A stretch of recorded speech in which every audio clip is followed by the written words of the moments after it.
What is biowaste? What is biowaste? And how shall we recycle it better, more effectively? And how shall we replace fossil fuel? Meeting on the 9th of June at 1:30. We're going to be answering all those questions in the inauguration of Bioresource Lab, new Suez Research Center, in a webinar with Xavier Letricot, Head of Research, Scientific Research, and Johanne de Cornic, Jean Saint-Donat, Paul-Joël Derian, Director of Innovation, Jean-Philippe Steyer, Laurent Garcia. Join us.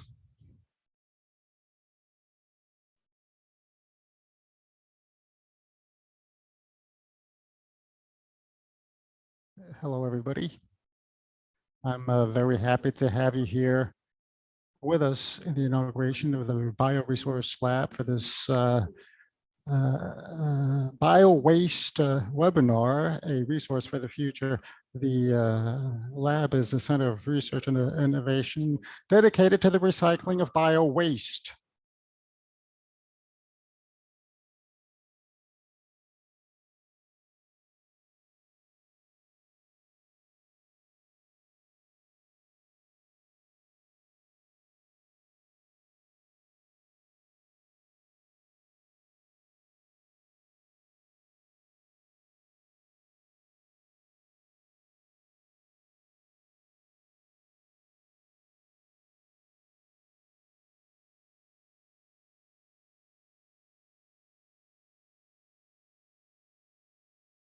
Now I'm going to switch over to French and kick off. Xavier Letricot, Head of Scientific Research for Suez. The group is investing in research and development, 120 million in 2019. And the opening of that new research and development center, the Bioresearch Lab, is another substantiated evidence in this research. This lab is going to be subject to a presentation with a short clip that we're going to be displaying just a few minutes down the line, and dedicated to the recycling of bio-waste. And today, I'm extremely elated to have industrial players, researchers, a startup, a highly innovative startup, and great experts around bio resources around the table. And they're going to be introducing themselves without any further ado. And Suez is going to be present. And we're going to be all talking about this. In other words, we're going to be talking about a better recycling of this new resource. We're all together facing up to major challenges, which we're all familiar with. Global warming and the tapering off of biodiversity, and how we shall preserve natural resources. We're now managing waste more and more in a collegial fashion, and this waste volume should be subject to a circular economy, which would be considered as a new resource. How can we recycle this but more effectively? And there are opportunities tacked onto this. You may well know that in Europe, for instance, in 2023, we're going to be having a selective sorting of bio-waste, and the Bioresource Lab is located in Narbonne, and within the midst of a waste management site, and in relationship with the partners, whether the academia, the industry, and an innovative ecosystem. We're all trying to develop new solutions, test them out, validate them, rubber stamp them, and industrialize those solutions. I believe, okay, this is going to be a very rapid introduction. We got 1.5 hours of discussion, and I believe that in order to kick off the debate most effectively, let's all have a look at a clip, a short clip that was shot yesterday for the inauguration of the Bioresource Lab. The clip, please. Biomolecules, biomaterial, new energies, biofuel, fertilizers, inauguration, Bioresource Lab inauguration. On the 8th of June, this was inaugurated, the Bioresource Lab, after 5 years of work and millions of investments in this research. 1,000 square meter lab is striving to find innovative solutions for the recycling of bio-waste. The amount of waste in the world is increasing incessantly. And within this laboratory, we want to improve the recycling process of bio-waste. And this bio-waste is paramount because this is a renewable material that we stem from living biomass, which is rich because it's going to be enable us to replace this use this instead of fossil fuels and turn this in biofuel. And with carbon and minerals, we're going to be preserving the soil and capture carbon in the soil to battle global warming. And it's also going to be making it possible to limit the harnessing of that biosphere. So we might as well use the residual material rather than the others. And in order to recycle this material, the first phase is necessary, the characterization process. Characterizing waste is identifying their content, identifying their properties and their characteristics, their main characteristics. And all this is going to be quite paramount so as to manage the waste. And at the end of the day, we don't just want to manage this, but recycle. And the first actions is the return to the soil for the recycling, the economic recycling of organic materials. We know that soils are an important component of our ecosystem, and we depend on it by 80% so far as feeding. So we'd like to develop new formulations, use compost, and develop new fertilizers. We have in our industrial sites, for example, the culture of plants, low-scale cultivations in a controlled context. We test out new ideas and new formulas before we sell them, and until we obtain products that are satisfactory, so as to enabling or enhance a plant growth and make them more resistant to hydric stress. Another route here is the methanization process for the production of low environmental impact energy. So we're talking about the use of organic material instead of methane. So we'd like to use produced by methanization instead of natural fuel. And with respect to the current situation, we'd have to multiply by 30 the production of biomethane by the year 2050. We'd like to optimize the process. And as a result, we're going to be doing this in a very well controlled contexts, and microorganisms are going to be turned into high effective elements. So imagine a massive rollout of methanization, and this is going to be necessary. But other value creation possibilities are possible thanks to the biorefinery. Now, we'd like to actually step away from our dependency on fossil fuel so as to convert crude oil into fuel and major molecules such as plastic and so on and so forth. Now, biorefinery is actually based on a similar process, but is using biomass instead. In other words, organic material stemming from living beings instead of oil. We can control natural processes in the lab so as to be able to goad back bacteria, so for them to actually do what we want them to do.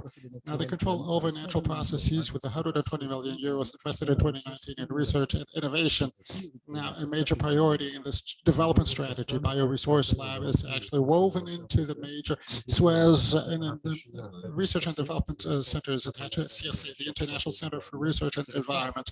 This territory is quite idiosyncratic. The first one is, well, firstly, it's highly engaged in the ecological revolution and energy revolution with the Occitanie region and the Condabon. And as far as we're concerned, this is also a site in which we historically have great relations with Ingray, and it's also a place in which we have a lot of industrial sites pertaining to Suez, enabling us to experiment things. And the Condabon area is a good example. The people working for CSA, and most especially in the Bioresource Lab, are extremely fascinated by this profession. They're determined and convinced that actually at the end of the day would be able to replace fossil fuel with organic materials within biomass. And this is actually my greatest desire. In other words, be able to really develop new waste recycling possibilities so that they can be acceptable and accepted, and that they have a positive impact on the environment and the natural capital.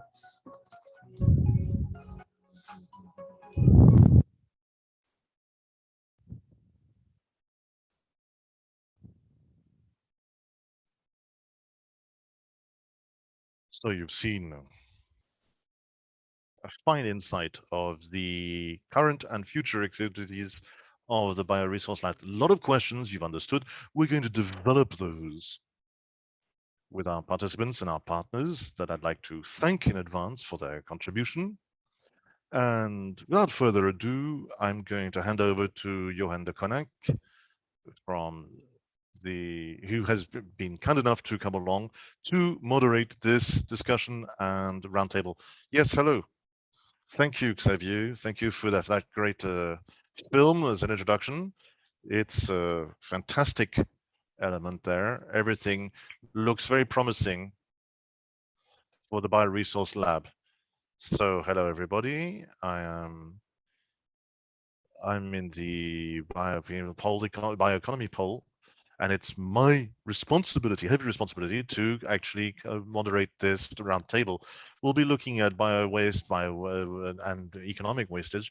And before we do this, I'd like to explain what bioeconomy is for those who may not know. Well, you know, I'm sure most of you know about this, but it's good to talk about these things. So bioeconomy is biomass economies, or renewable carbon.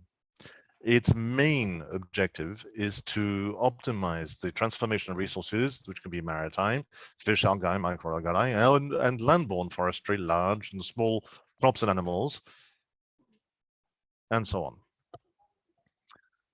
The fields of transformation are vast. In fact, we go from animal to animal feed and human food to bioenergy, after biofuels and biogas, and also chemicals and materials that become bioresourced, of course. An important point for the economy is the availability of these bioresources, not only at a given time, but over the long term as well. And that's clearly a cornerpoint of, in fact, the sustainable development. This is where also we're talking about waste and biomass. In fact, this can actually remove this point and remove the pressure that may have, or bottlenecks that may have. It's also a field for exploration that's extraordinary to implement new means of transformation and the development of new products. We're talking about a circular economy, and when they affect bioresources, we're talking about bioeconomy that's circular. So I'm delighted to moderate this roundtable and welcome a number of people who are involved throughout the process at various levels of the value chain in organic waste. This roundtable will be organized into 3 stages. After a brief dedication or introduction, in fact, we'll look mostly of a snapshot of the situation at the moment, and this will be followed by a second point, solutions for the future, and we'll conclude with time for discussion with participants in the forms of Q&As that you can ask throughout this roundtable session using the button at the bottom, the Q&A button on your Zoom application. Marion and Benjamin will look at this over the roundtable, and we'll use this third stage to be your advocate and send us your questions. Now I suggest that we start off directly with the roundtable, and I'd like to invite Jean-Philippe Steyer. He's a researcher, a scientist, on to you. Please introduce yourself and tell us how the BRL is interesting to you. Thank you, Johan. I am Jean-Philippe Steyer. I'm the research director at INRAE.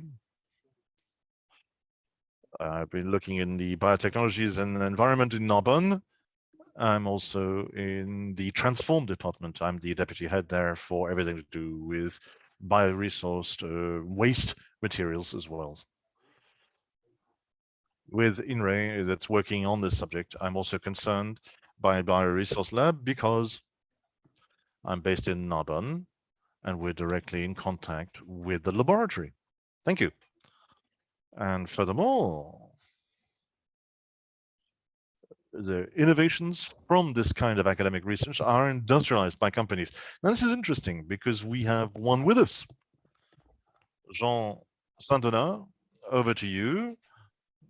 You are managing a future multinational, at least that's what I hope you'll be doing in the future. Perhaps you could describe your activities and how you're concerned by Bonjour à the tous, donc je Bioresource Lab. suis Jean Yes, hello. Saint-Donat, le président de Affirent qui est la société de projet du groupe Affirent qui est en train de construire une unité de fabrication de produits chimiques à partir de coproduits sucriers sur le site de Saint-Avold. Donc oui, clairement, nous sommes au cœur de l'économie circulaire par notre projet. Nous utilisons des coproduits sucriers We use a lot of et sugar nous products. les utilisons pour faire des produits We chimiques de use premier them ordre. to make Donc first clairement, nous sommes top dans tier cette chemical culture products. globale de l'économie We're in circulaire, this global avec culture des of vrais enjeux. On y circular reviendra economy sur with genuine le fait d'avoir une issues, in logique fact, générale the fact de having zéro a déchet. general approach Donc of clairement, zero on est waste. dans la Now, logique générale clearly, que we're in this vous venez de general décrire, approach Johan, du that biorecyclage. Johan has just been describing. Now, to round this out for the guests at our roundtable, we have a quick startup or a small startup represented by Paul-Joël Derion, who will briefly introduce this startup that's interested by the biorefineries, what produces them and what generates them. And so, Paul-Joël, enough of my fun and games. Please introduce yourselves. Yes, hello. No, you're right, says Paul-Joël. It's a startup. We're tiny. There are only 35 or 40 years history behind us, and we hope to carry on growing. So well done and congratulations to Suez for implementing this laboratory in bioresources and the ancillary disciplines, because this shows a very strong leadership position that you've developed, and we can only be happy with this initiative. Avril is in the agro-resources world. We have 6-7 billion euros in revenue. I'm in charge of sustainable development and a business line that is directly concerned by Bioresource Lab, because I am the president of a subsidiary in the Southwest called Teriel that transforms specific biowaste into organic fertilizer. You can see, Johan, that we're in the heart of the issue. Now, we couldn't have a round table without Bioresource Labs, without today's guests, in other words, Suez. The final participant to this round table will be the Suez representative, is Laurent Garcia. Please introduce yourself and tell us about your activities, and then I won't go and ask for your interaction with the Bioresource Lab, because you're basically the originator as the people at Suez. Yes, indeed, Johan. The culmination of Bioresource Lab is actually teamwork, and we can be very proud of what we discovered yesterday at the inauguration. To represent myself, I work at the technical and performance division at the group, and I'm specifically tasked with coordinating our processing and transformation activities for biowaste as a leader, in fact, which is why I'm here at this roundtable with you today. Okay, great. So stay with us with your camera on. I'm going to ask the first question to you, you as Suez and the organizer and host of this event. We've seen in the previous film that was introducing the issue. It was described yesterday as well, and most of the participants at this webinar may not have had the opportunity to see the inauguration festivities. But tell me, as we've been talking about this a lot since yesterday, of biowaste and food or green waste, what's the difference between the two, actually? How do you see that difference, in fact, between green and biowaste? How do you rank them? Basically, we can say that biowaste is basically food waste. So that's the remainder of food is from collective catering or home, and it also means what we call green waste, which is basically from mowing the lawn and your gardens, basically taking care of it. And that, but bio waste or organic waste is basically something that includes bio waste, but also covers quite a lot of other types of materials. We include wood waste, paper and cardboard waste, bits of waste processing plants and agro-industry, agri-food things, and farming waste as well. So you can see all of that as all these kind of materials that are potential fields for us where we can really do all kinds of things in terms of recovery. And that's what we're going to try and show you today at this roundtable session. Now, more specifically, describe the activities for Suez. I'm tempted to say not waste, but organic products, because you were talking about fields for potential as opposed to just waste. So to tell us a bit more what the work of Suez is in this field? Well, you're right, says Laurent. We can't just talk about, we should be talking about resources because it's a resource we can tap into. And today, Suez's activities in terms of organic waste management is quite broad. I'll try and summarize this by looking at the value chain or the management chain for organic waste. If we're looking at producers of organic waste, for today, we're working alongside these producers to help them to reduce food waste. I've got two examples I can give you. One is with Sodexo, where we're in a coalition, which is called the Food Waste Coalition, where we're working with them to reduce waste. And this is something we've put into practice in another element, which is called the Défense des Aliments, defending food, where we're talking about the canteens in La Défense, for example. And there we saw that systematically weighing things would actually reduce food waste. And we're getting a reduction in the region of 13% of waste if we start weighing things up. So this way of learning, of knowing about the possibilities of waste, or wastage. So that's something we're doing upstream, in fact, with producing clients and customers. And then if we go down the chain, we've also implemented a solution that seems extremely innovative and pioneering in the field. It's called Organics. It's a platform of intermediation that makes it possible to put producers of organic waste with users of organic waste.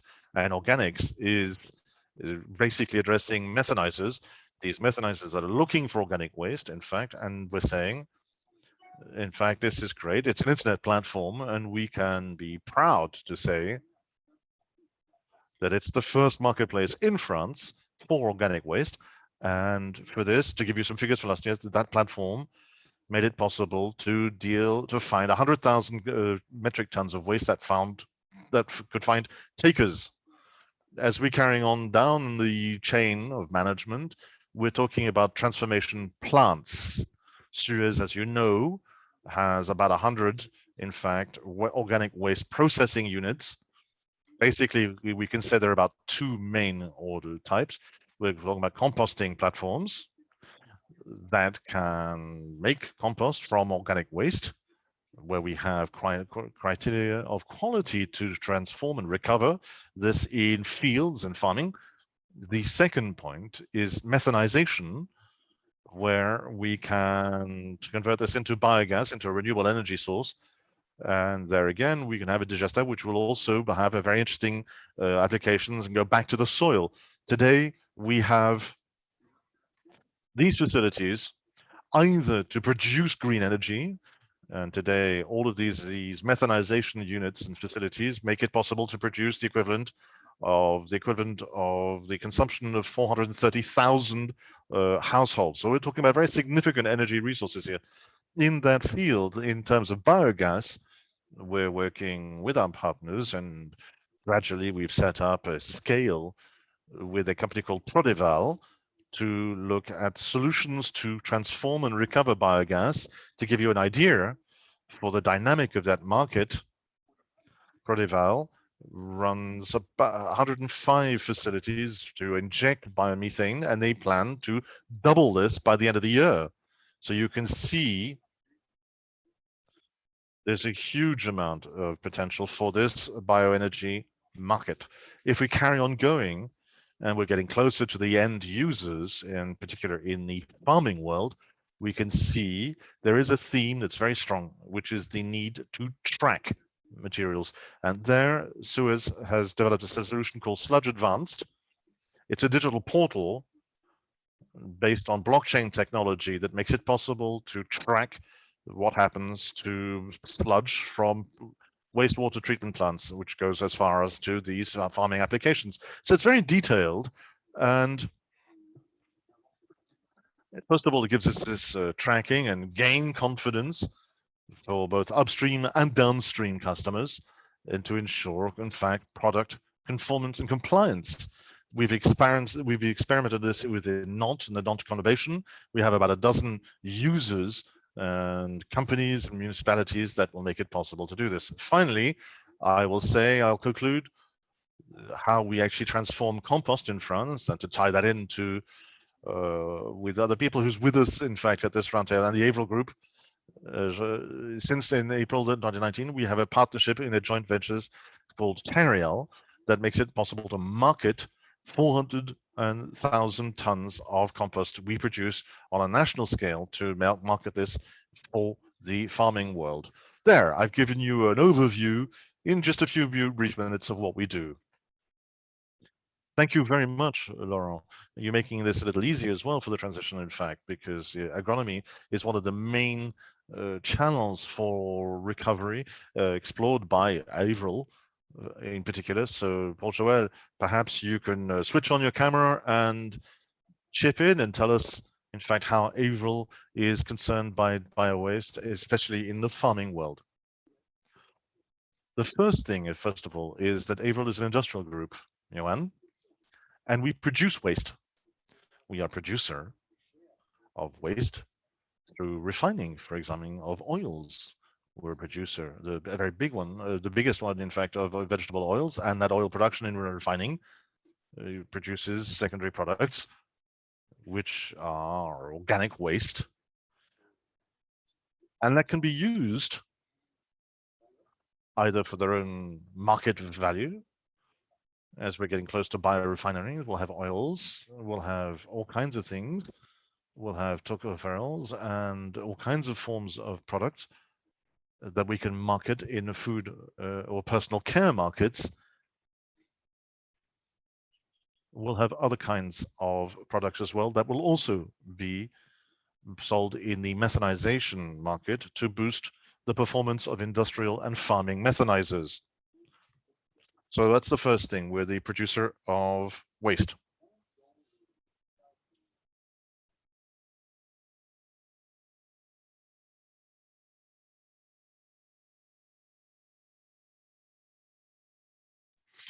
Now, vegetable protein extraction processes allow us to extract quite a number of organic materials in the water. This is processed water, and this organic load is going to be used to create or produce a biomethane, as was illustrated previously. And on a larger canvas, the April group is actually jumping in as a provider of feed, animal feed. And this animal feed, well, is going to generate a bio waste, and the return of this bio waste into the soil using formulated fertilizers, such as those we're seeing in the clip. Now, this is Teriel's activity and business line, which is #1 in France for those natural fertilizers that are excessively in demand by growing markets such as the bio market or organic market. You as a consumer, when you buy vegetables and fruit, you tend to actually buy organic food or those products actually. And major sectors are now requesting natural fertilizers more than ever. And organic material return to soil is actually quite important because soils have been impoverished, have been depleted, and water retention plays an important role. So actually, when you think about it, Johan, we're now talking about a circular economy. We're actually taking soil in, we use it, and we carry out some recycling processes in animal feed, chemistry, materials, and then we capitalize on the return of those materials into the soil to make it possible to start off a new cycle. So this is where Avril is actually, this is what they're doing, actually, their main business lines, and in line with the laboratory that was just, put in place. Now, from your standpoint, what are the advantages or the constraints, or both perhaps, because there might be pros and cons in the use of bio waste, the use of bio waste as a raw material, because it's actually becoming a raw material in another process. Yes, raw material, they do become in this process, or the return to soil, as I just described. The first thing we really have to note it for the record that even though the deposit is big, it is still limited. And this limited deposit. If it is used for some purposes, it cannot be used for other purposes. And we can see here conflicts or usages that are now being developed in a different way, and simple usages as well as more sophisticated usages. But the same waste deposit cannot be both used for methanization purposes, fertilizers, or the production at the Fdn, or the production of new chemical molecules. So we need to be aware of this. We need to understand that this is an important deposit, but a limited deposit as well. Why? Because waste producers, those waste producers, both the consumers and industrial players, and this was illustrated a few minutes ago by one of the speakers, need to learn to produce less waste. And this is one of the issues we really need to be clear. We need to really note it down for the record. And Suez is often has a recycling pyramid with various waste, with values that are different depending on whether the waste is recycled from an energy standpoint, recycled or upcycled. But I believe that we also need to really be very clear, and Suez needs to play a leading role to guide its decision makers, politicians, industrial players, to make the right choice on the right recycling processes by piecing things together and really use objective criteria, for example, insofar as carbon trapping and the environment. Well, thank you very much, Joanne. Let's talk about research, and I'd like to really turn to Jean-Philippe. Jean-Philippe, thank you, and nice going. You actually turned on your microphone and camera. Congratulations. I see you got some, you put in some practice in there, but I'm not surprised. And it is always ready. And just tell us a few words, Jean-Philippe. Tell us from a technological standpoint, what are the major hurdles for biowaste? And that you're really within innovation, so you probably know those hurdles. What are the challenges you need to meet nowadays? Now, well, the challenges are quite numerous, but those are not so much as gridlocks as challenges. Now, waste are maybe different from one another. Waste bin in Narbonne or in Strasbourg or Rennes is different. And this changes depending on which country you're talking about and the weather. In January, bins are going to be different from the ones in June. So the first thing we need to say here is that there is not one single solution, but several solutions. There is no one-fit-all solution. And they need to be adapted to territories, and regions and territories need to be playing a leading role. The second gridlock is that waste is difficult to characterize, and let's imagine that you'd like to really be privy to a potential capacity of a bin. There's a protocol here, a great protocol, and this protocol takes about a month before results are generated. So to characterize waste is time consuming, and we're working on technological solutions and innovative solutions within a startup. And we're working on infrared and infrared spectrometry to characterize in real time the methane potential underlying the waste and beyond the biodegradable capacities. We also need to talk about something which is getting more and more important, access. To make it simple, let's imagine that a coconut or peach that may have the same methane properties. Well, imagine that in terms of access, the situation is going to be totally different if you want to recycle a coconut or if you want to recycle a peach. Another gridlock which we're quite concerned about in terms of research is the heterogeneous factor. In other words, you're going to be working in reactors that are essentially three-phase with liquid, solid, and gas. And this is relatively difficult to really create a homogeneous situation here.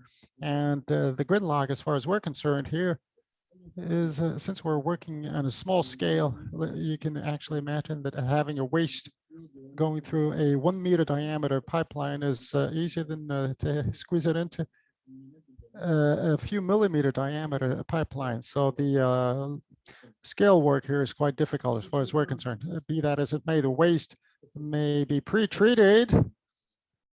Pre-treated, what does that entail exactly? In other words, ground, and we often tell our children, if you cut your food, you're going to be digesting the food more easily. Same thing with waste. Ease digestion. Now you're talking about societal parameters. What is the situation insofar as societal parameters are concerned? Because there are technological gridlocks, which you mentioned and referred to, and we don't have necessarily enough time to tackle each one of them, but you already have a few of them here. But insofar as the societal parameter, you talked about children. How about the societal acceptance related to the development of that, of those technologies or new products stemming from bio-waste? Now, is a society ready to buy into these new products are stemming from bio-waste? Now, the first thing we need to say that quite a number of things can be done, starting off from waste, but we have to sort waste. Sorting is important, and this has to be done in a proper and fitting way. And citizens don't really feel concerned enough about the future of the waste. I mean, once they throw it out, they don't really take care of this anymore. They forget about it. And people are not really concerned anyway. So the sorting process should be done, and acceptance insofar as the products that can be produced from those. Fertilizers is one example, which we talked about. And the very last thing we need to mention here, and this is economic constraint. From a general standpoint, we're not ready to pay more for efficient waste recycling. And the recycling cost is something which might curb this quite substantially. Now, despite those technological and societal constraints, there are trends that are bobbling up. Now, you as a researcher, how can you actually describe the emergence of those new usage habits, or those new habits? Well, I'm quite optimistic. I'm a supreme optimist, and I think that we're actually heading towards a development of this. Just the digestion. Bio-waste recycling has evolved at some point in time. We're just talking about treatment processes, and this has morphed into an energy production process capability. And today, with the return to soil, I mean, we're talking about agroecological systems which have a positive environmental impact. And another thing that needs to be mentioned here is that waste has value. So methanization is an old story as far as I'm concerned, for both today and tomorrow. This was mentioned in the short clip today while we talking about a biorefinery, which is working on plants, but the environmental biorefinery is about all types of waste, and quite a number of things can be done with waste. And when you really buy into this, some trends may be bubbling up, some microalgae can be used, and other microorganisms, and new processes are now coming to fruition. An example, as an illustration, bioelectrical chemical systems, with the chemistry, biology, and electricity being pieced together. If you put electrodes in a reactor microorganisms that can be treating waste, I mean, electricity can be produced as a result, and this works. And not a lot of power, so the use is quite limited. But on the other hand, we have been observing in the last few years that if we were applying a potential difference between two electrodes, the products that are obtained by the ecosystems in waste recycling processes could make it possible to instill a dialogue between bacteria, and the bacteria talk with one another. They exchange electrons as a means of dialogue, and we can actually tamper with this process. I don't have enough time to describe all this, but there's some romanticism here underlying those various bacteria interactions. And this is going to be degrading waste, and we still need to unveil quite a lot of things. So thank you, Jean-Philippe, and thanks for the passion which you're now displaying vis-a-vis the bio-waste processing systems, and the way we talk about those bacteria consortia, which might help us in degrading and recycling bio-waste. Now, as you may have already understood, now beyond the bioresource recycling, well, the bioeconomic challenges are of global nature. We're now talking about the replacement of fossil fuels and the global warming and the environmental protection measures. And this is done incontrovertibly through the setup of positive regulations, positive to the emergence of new sectors, fostering innovations in this field and nudging the industrialization process. And we're now talking about bioentrants, as Paul Joel mentioned, high added value biomolecule in bioenergies. We all might actually refer to hydrogen, biomethane, aeronautic biofuel, and even from the feed, alternative proteins, vegetable fibers and alternative fibers, replacing fossil fibers. And that's where EAR, IAR is it plays a leading role here insofar as to foster the emergence of sustainable solutions. And I'm very happy insofar as the second part of this webinar or this panel to kick it over to one of the players here that's been guided by the IAR cluster and the industrial project of which is now materialized and should be starting off and be up and running in the next few months. So Jean, thanks for being with us today. Now, the context is somewhat different here. I believe that the setup of the new, or the construction of the new plant is now quite a big thing, and you don't have a lot of time. And thanks for dedicating some time and tell us about the Affirent Journey, which was somewhat of a challenge. We're not just talking about bioeconomy here, and today we see the industrial capabilities here. Can you perhaps tell us a little about the journey? Affirent is a journey that started in 2012, and just like the founders, focused quite rapidly on fermentation technologies, co-product fermentation processes, even though Affirent is also working on another project which we're going to be referring to later on, focused on one co-product, and our technology is quite a sturdy one today and may use a whole gamut of co-products, if not organic waste or bio-waste. So created in 2012, and the ambition from the part of the founders was to focus on the chemical recycling of products. In other words, not at all methanizations, but perhaps harness what nature is able to do from a fermentation standpoint, and carboxylic acids were actually or came into the loop here. Those products fat volatile molecules actually. So this genuine technology has reached an industrialization level in 2016, 2017, and a pilot test was set up, and the decision was made at that point to get into the industrialization process and it turned into industrial players. And perhaps with the time, just to use your word on it, the lesson actually switch from the startup position to an industrial player. So we need to industrialize the processes, and this requires an industrial site financing, because this is perhaps a very important parameter. Affirent is also focused on a 60 million global investment amount in terms of capex.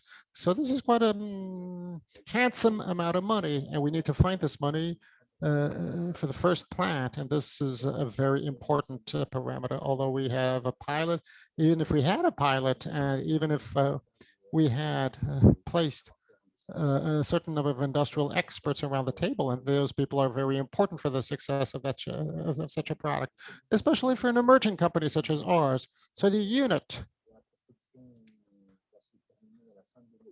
it's going to be completed in 2021 with kickoff in the first few months of 2022. So to sum up, so quite a number of startups are now being industrialized, And I believe that some of them are actually placed in the same platform as you are. And if you compare the phases here between the genesis of the idea, for example, and the innovation, the in-lab innovation process up to the industrialization process, we're now talking about 10 years. So this is actually a classical chemical timeline. The bioeconomy and biotechnologies are using roughly the same timelines between the emerging idea and the industrialization process. And they're also power guzzlers, the capex guzzlers. Forgive my French. Now tell us a little more about the Affirent technology. Now the technology, the Affirent technology, to make it simple, is the combination of two different things: the combination of a unique expertness in terms of fermentation. We're using natural organisms so as to produce products which we would like to obtain. We're trying to use our unique fermentation expertness to focus on a very effective recycling process. Now, the second part of the equation is how to extract and purify those chemicals which were manufactured by within the fermentation process to turn them into products that are used with existing petro and chemical requirements. So the transfer of the petrochemical option, the existing petrochemical option, into the Affirent option with 100% biosourced condition should be easy. And the combination of those two different technologies, fermentation is a genuine unique expertness and know-how in terms of extraction and purification. And today, as a result, this is really an underlying value offer at Affirent. Okay. So we've already mentioned this availability of our bio waste. Now it is quite abundant. But it was stipulated by Paul Joël before, in fact. Tell us a bit more about the strategy implemented by Affirent to make this sector of supply a bit more long-term in terms of organic waste.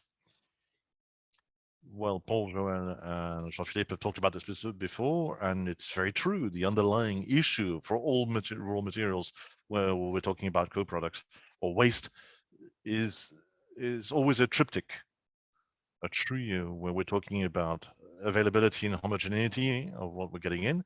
Then it's the cost of access. And the third point is the aspect of tracking and regulations. So as I said before, Johan, we can use a whole range of co-products and wastes. We decided for our first industrial project to have some kind of implementation ease, optimal. In fact, we're talking about sugar products that are very easily available in millions of tons. We're talking about co-products from the sugar industry, and they can supply us,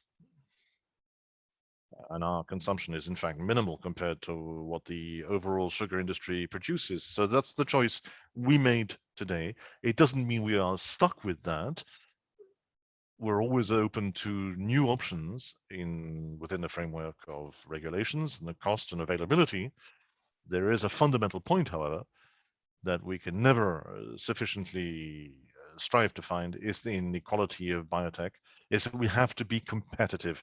That is extremely important, and that's what makes it a long-term viable option. And what is the business model of Affirent for the next facilities? How do you run things? You're going to carry on making these plants like that everywhere in the world? Well, globally, we aim to be operators. That's been clearly stated. So we'll have the reproduction of some facilities. There are other raw materials we're looking at as well, because other materials means other product mixes. So things could be interesting there.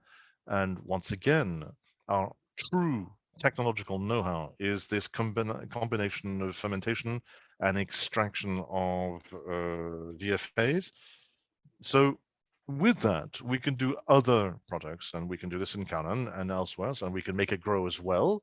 but we have other ideas as well. Okay, great, says Johan. Now I'm going to move on to Paul Joël to go back to Avril, a group that we like at the AIR cluster. So I can get back to you as well. And Paul Joël, what's the Avril vision for addressing the challenges of the bioeconomy, and more specifically, the circular bioeconomy, as we're talking about this now? What's the long-term vision of Avril in this? Well, I think already, says Paul Joël, it's the design of our products and processes that we have to take account of needs to recycle and reuse. And today, the difficulty we're all experiencing is to trying to correct what we did in the past. I'd like to point out with Affirent, with whom we're working, Affirent has a co-product in its process. It has one.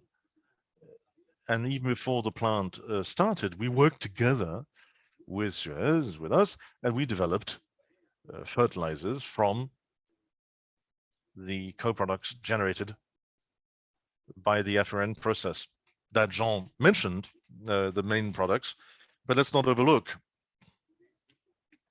the co-product that is directly recovered and was designed to be transformed into fertilizer, an organic fertilizer. We're talking about potassium salts here, in fact. So we're happy with this cooperation program, but what it also shows that it's not by coincidence that Suez, Affirent, and we, Avril through Teriel, were all at the same meeting, because to design efficient processes, you have to be very agile.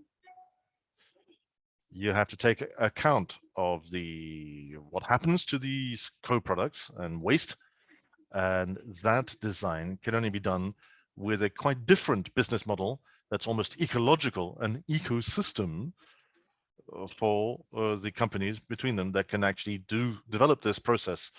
To give you a second example,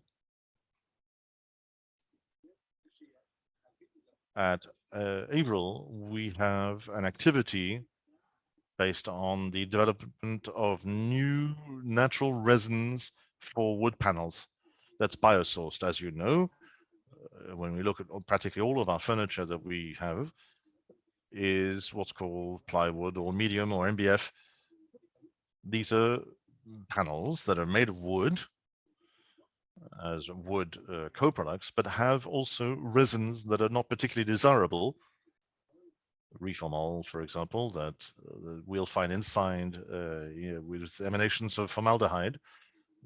So those are things that are quite well known, and these are resins where the chemical production is particularly hazardous, as there are isocyanates that are very hazardous to produce and use. So today, at Avril, we've set up this internal startup for sorting and using these bioresourced points. And from the 1st of July onwards, the first commercial panels with our partner, Panel Coes, will be made available on the market that have been 100% biosourced. What does that change?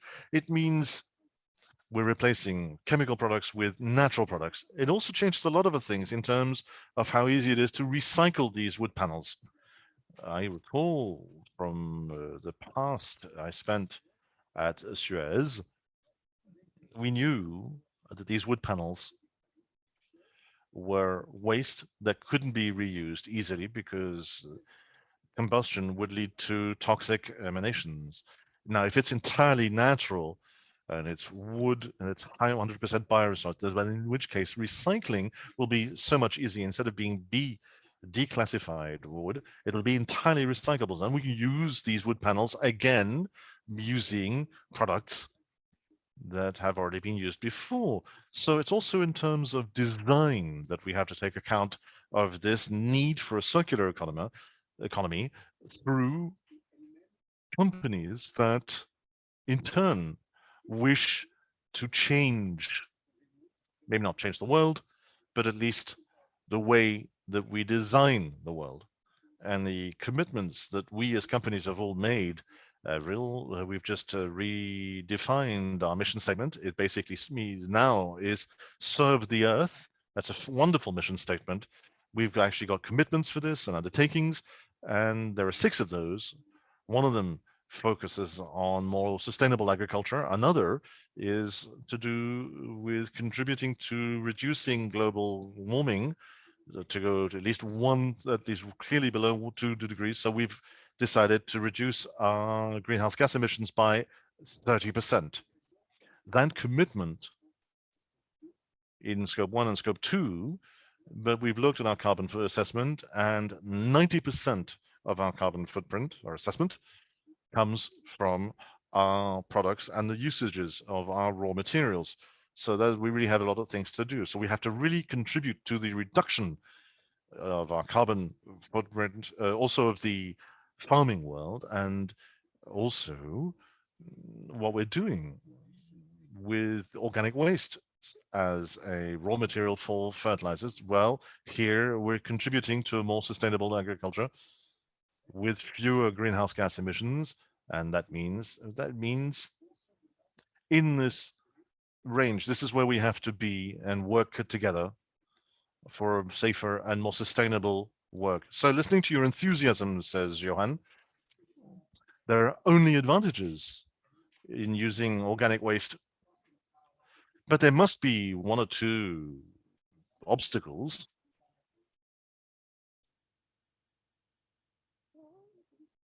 Are there some? Yes, of course. Can you mention a few as examples? Well, firstly, the first thing I've already said is the waste has to be produced in a sort of clean way, so to speak. One of the big problems is for years we produced dirty waste. We mixed them up. Now that means Suez can be happy to sort and then convert them, but that's not the best way to do it. So let's produce clean waste. Let's produce waste that isn't contaminated by raw materials that are undesirable. That's what prompted the lawmakers to have some suspicion about this and be a little bit cautious, because there's a lack of transparency, and this new economy will require far more transparency, and we have to be far more serious. So the good news is that when you're transparent and you're serious about what you're doing, you can explain to the consumer how these products are used. You've got the labs like the Bioresource Lab that will be there, that will bring scientific knowledge and how they're qualified. And in the design, we've got a correctly designed process. We've separated the materials for correct usage. I don't see a problem there, but the lawgiver is starting to appreciate this and do this in a different way and ensure that this bioeconomy expands as naturally as possible. Okay, says Johannes. Well, thank you very much, Paul Joël, for that information.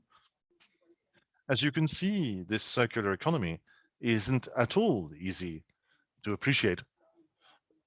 But as we see innovations, there are new ways, new channels for transformation and recovery, which may lead to a degree of competition between the sectors that have been mentioned, by the way, several times since the beginning of this roundtable. What criteria should be taken into account to promote one sector rather than another?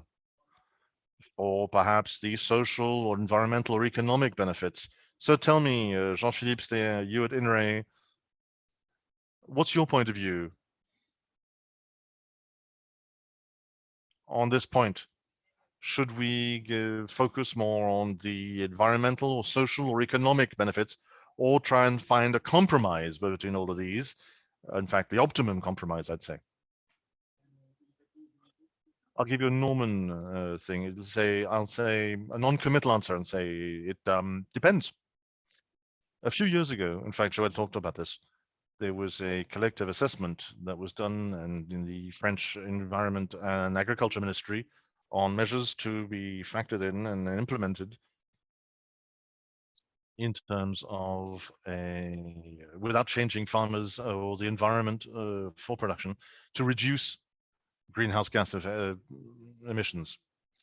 of the 105 million tons emitted on average per year, we can reduce this by 30%, and of those 30%, 30% of those are directly related to the development of methanization at costs that are perfectly affordable.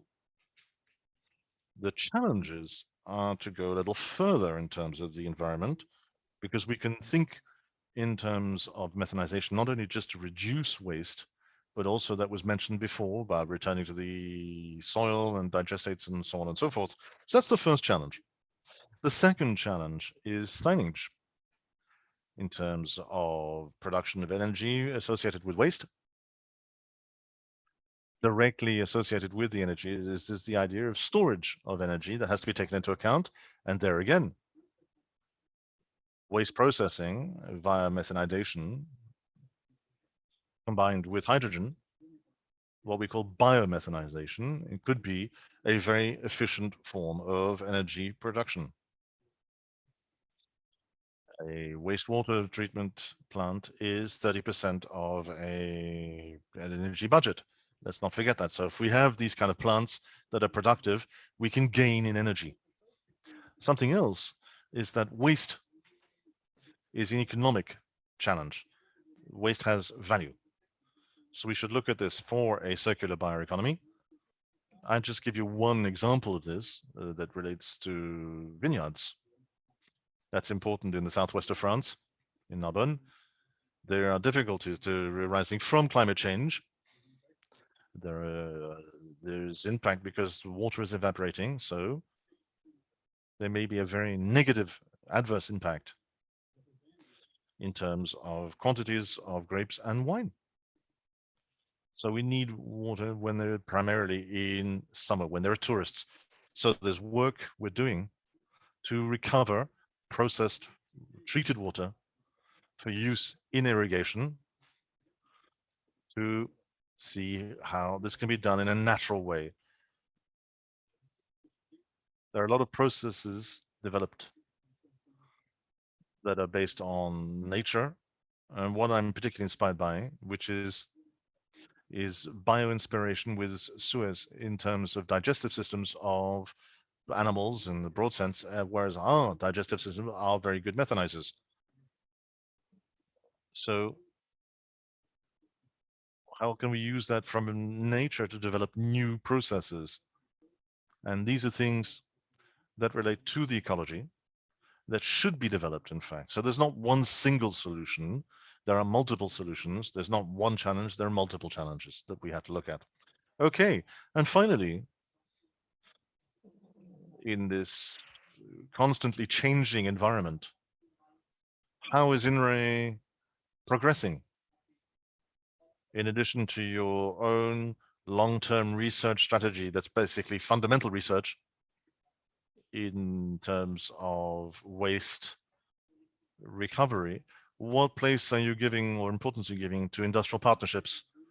At INRAE, we have two keywords. One is impact, and the other is science. So the science has to be good and useful and shared and responsible. Partnership is an important keyword for us.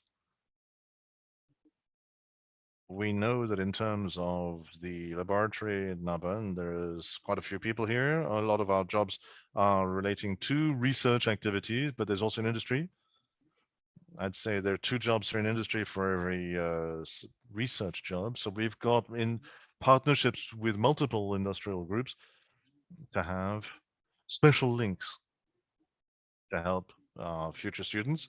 And in terms of Bioresource Lab, we've always worked on a long-term basis. So we're there for the long term.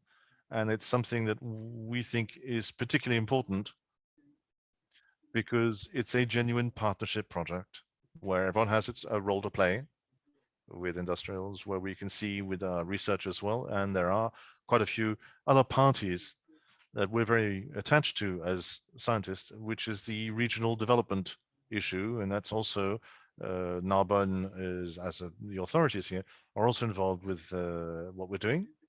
And we're developing a territory of innovation that'll add value, economic value to the entire region. for Greater Narbonne.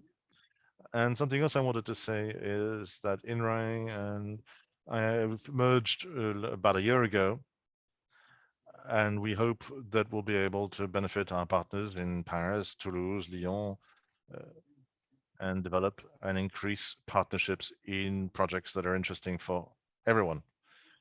Well, thank you very much, says Johan. Laurent, for Suez, what is the vision for meeting the challenges of the bioeconomy? What solutions do you have cooking in to look at, in fact, to address the emergence of these points and perhaps help some of your partners and develop some of these solutions? So tell us a bit more about your secrets, if you've got any.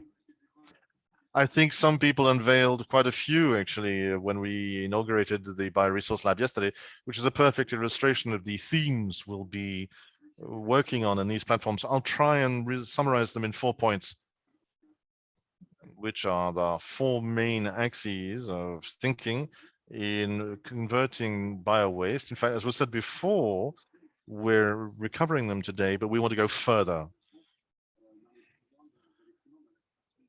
and create value more. The 4 axes are, the first is biofertilizers and services to farmers in general. In biofertilizers, Suez Group produces approximately 1 million tons of compost for the group as a whole. That's something we're already putting on the market, just as we have digestates and wastewater plants. So the idea is to go further. How?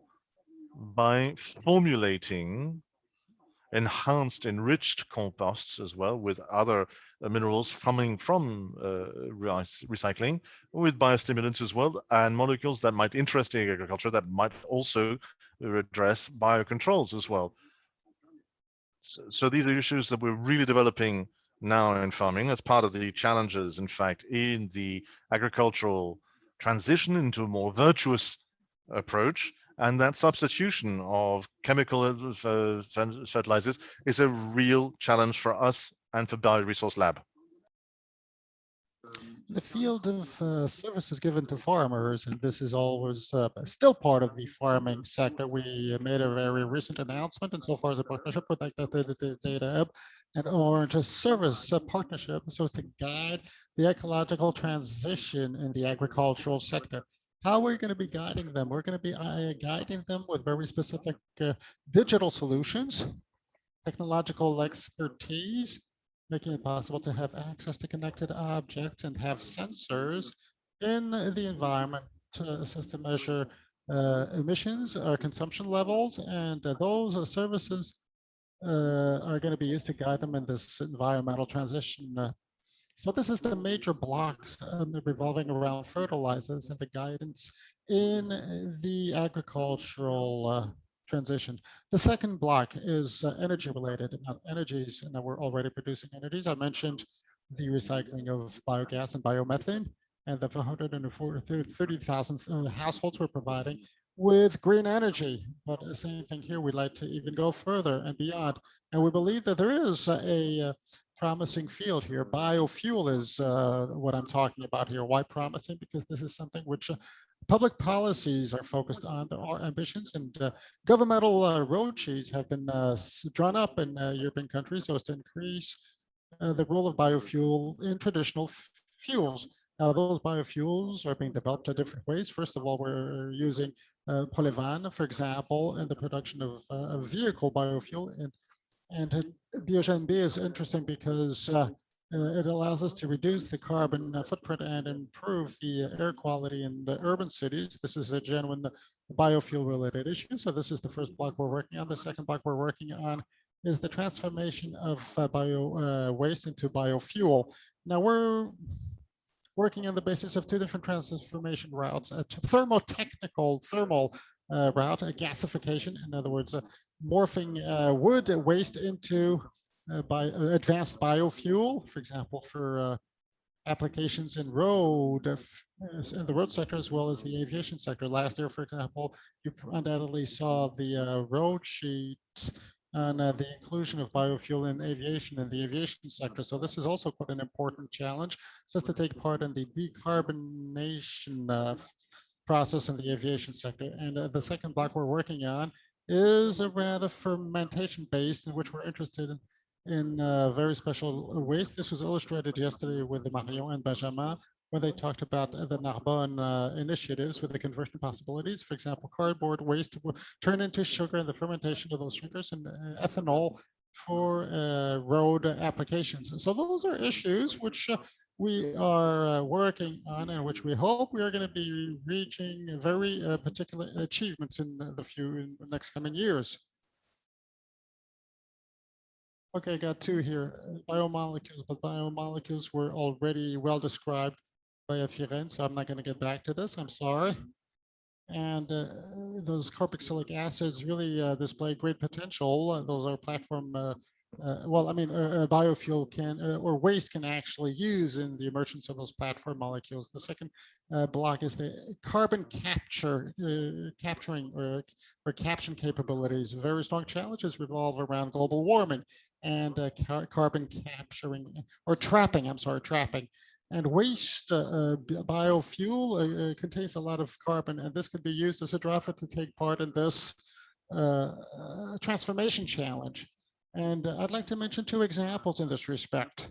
The first example is something which we've been developing with partnership with the Société Fermentée. And this is a process which is about the cultivation of microalgae using CO2 produced by the biogas purification. So we're talking about short loops here. And this CO2, which is used as a nutriment for the microalgae cultivation, allows us to trap carbon, store carbon, and produce relevant molecules for smart farming activities. So this is very interesting, and which we're now really making very important headway on. And the second issue, insofar as carbon trapping, is the pyrolysis, and most especially some celluloside or wood waste carbolysis. Well, biocoal can be produced, and biocoal is interesting because it is some type of a sequestered or trapped carbon profile, which then in the various recycling processes, and most especially in agronomic fertilization processes, make it possible to maintain CO2 in the soil and trap it in the long term over a long period of time and take part in the reduction of the environmental footprint. I imagine that this is to set up those new solutions. You are considering numerous industrial partnerships and commercial partnerships, well anchored in the Suez strategy. Is that correct? Am I correct to assume to assume this? Well, the panel made a good illustration of that partnership. We're aware that we cannot just work on our own. We are aware that if we want to speed up the rollout of the solutions and sell them, we need to really work hand in hand with industrial players and the academia that have a good knowledge of markets or processes, so as to be able to really speed up this industrialization initiative. And some partnerships that do exist, and they are quite numerous. Insofar as waste, we have technological partnerships, such as with Affirent. We could also have commercial partnerships with the Avril Group and the commercialization or the sales of all of the compost produced in France by the Terrial company. There's no coincidence. Terrial does have more developed marketing networks, and this is a genuine added value and added expertness between the compost producers and Terrial that is able to sell those composts. And of course, we got partnerships. The academia is an example, another example, and how close the bioresource lab to the Greater Narbonne is no coincidence, is no fluke, and we're highly convinced that the best understanding over those methanization processes will make it possible for us to be more effective in the short term insofar as the yield of our methanizers, and also will make it possible to generate process breakthroughs. And Jean-Philippe mentioned bioelectrosynthesis, which is something which we could not work on our own. Well, thank you very much, Laurent, for all these insights. and development areas in the field of bio-waste.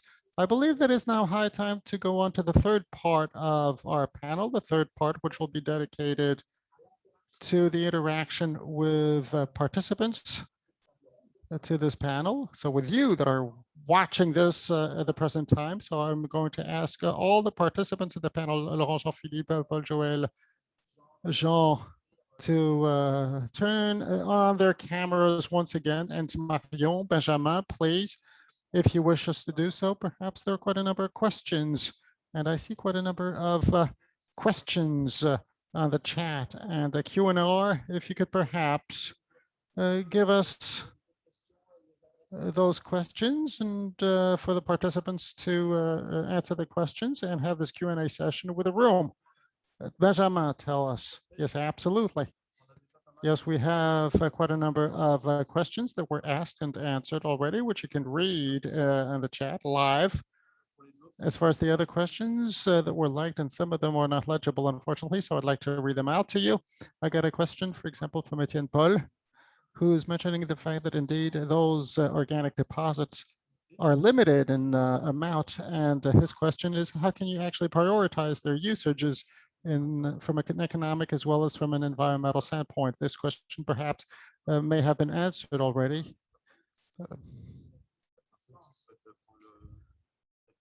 Now, who would like to answer the question? Please, who wants to take the plunge? I'd like to kick off here, but I believe that this has already been mentioned. I mean, there is a characterization a dimension which is quite important if you want to really allocate the right waste in the right sector, and the composition, the knowledge over the composition is quite important. Now, the choice as to which sector it's actually a combination, this has to be done in conjunction with proximity or local related considerations. I mean, those sectors will be sustainable if they are local sectors. Now, what are the solutions we have at hand and that are close to the production sites? And at the end of the day, this is going to have an impact on the environmental impacts of the sector by reducing transportation. And then this is also a matter of striking the balance between, the impact, the carbon footprint. I mean, Paul Joël mentioned this already, and the environmental footprint of the solution. So this is this snippets of the answer, and I would like my colleagues to supplement. I would like to go on and perhaps piggyback on this, Laurent. I believe that we need to understand the use of the purpose of this bio-waste. I believe that, or I think in those who work on a methanization process, and perhaps from an economic standpoint, it is more interesting to sell those compounds. Now, the group is producing quite a lot of them. Perhaps it is easy for us to write a contract with a major methanizer, a territorial methanizer, and not seek the best optimization process or possibility in terms of usage. Actually, this is not our choice, actually. No, we actually try to understand the usage of those compounds will have the greatest impact in the sectors. And we're talking about the farming sector, for example. Farming methanizers are being developed, and the agricultural usage is the fruit of coverage cultivations that are done to curb greenhouse effects in agriculture, and to optimize the agriculture methanizers is to make it possible for digesters to get back into the soil as fertilizers. We need those co-compounds, which I was mentioning, and those usages to make it possible to produce gases in satisfactory methanization context. This, well, I was rambling on, but I'd like to explain that we need to understand the usages and not just focus on their economic or immediate economic value.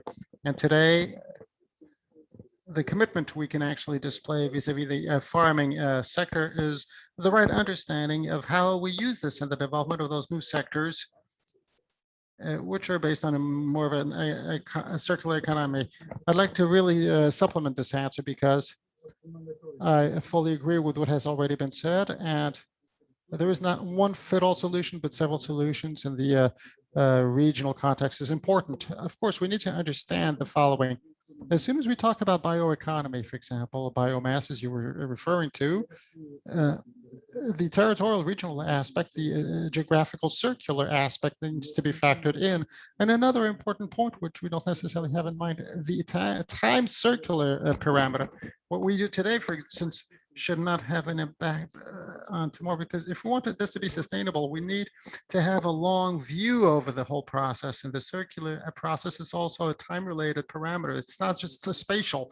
And solutions also need to be thought out in this context. And what we do today should not have negative impacts tomorrow. Okay. Benjamin, Marion, do we have any other questions here addressed to the panel members? Yes, absolutely. Yeah, there is an interesting question from Marc Tapericon. He's asking, and I believe that the question could actually be addressed to Affirent. As it were, how do your clients and waste providers and suppliers, how do they help you in enhancing the circular mechanism and anchor this activity in the bioeconomy? Well, let's be clear about this. Let's note for the record that, well, I'm going to be piggybacking on what has already been said, because this is also part of the answer to this question. In the world in which we're getting into, the short circuit is important here. The direct farm to user process this is to make the supply chain more sturdy, and the carbon footprint is something which is going to really have some sway over our activities.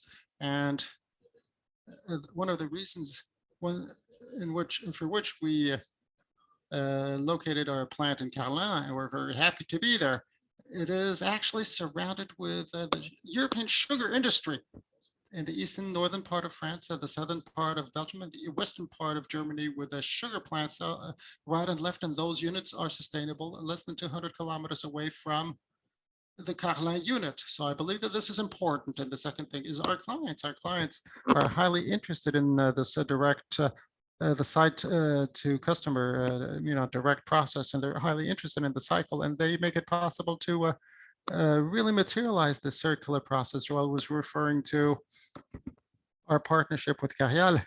Obviously, what did we do exactly? Potash that gets into our raw materials stemming from the farming sector actually turn into a mineral product, and this mineral product is sent back into the soil, and our client in substance, well, actually, this is returned into the soil. In sugar products, where those raw materials come from. And I believe that this reality, a real situation from our suppliers and clients, as soon as you pick out the right place in which your industrial site is being located, this becomes second nature. Thank you.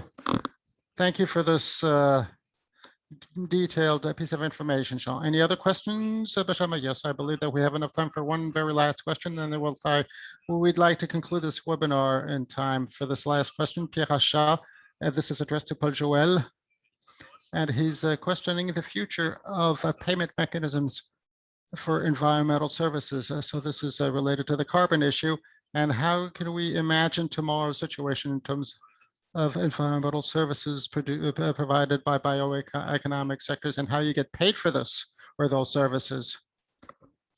Well, this is quite important for agriculture and the farmer, because this is